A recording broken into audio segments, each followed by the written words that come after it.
Toyota Vios Gen 4. So push start installation with remote start. Version 2 itong kinabit natin.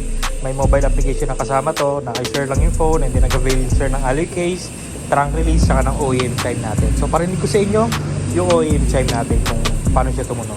Or ano yung tunog niya. So unlock, lock. Yan. Pag nag-car finder ito. Okay. So OEM style siya. Unlike sa mga ordinary siren, parang tunog robot. Okay? So to remote start, press 3 times lang sa lock button. 1, then 2, and then 3. Start na. Okay? Tapos, pag lumapit kayo dyan, automatic unlock na yung doors nyo. Open natin yung trunk. Hold nyo lang hanggang mag-open siya.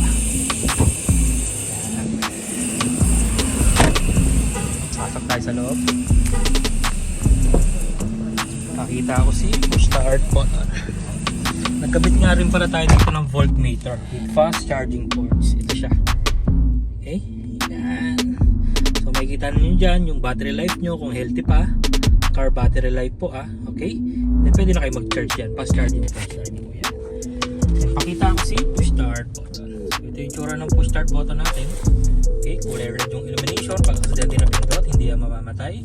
And then matic transmission, park lagi.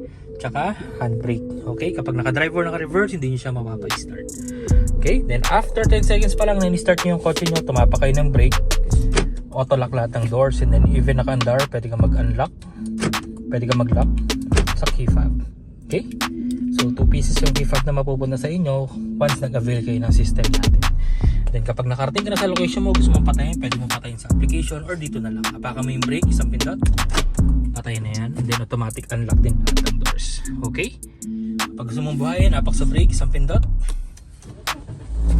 Start na rin yan. So napaka-basic lang niya gamitin. So 2 years warranty to guys. Guaranteed clean wirings, quality insulation, and then free back to zero fumigation pa after the installation. So maraming salamat. Bye!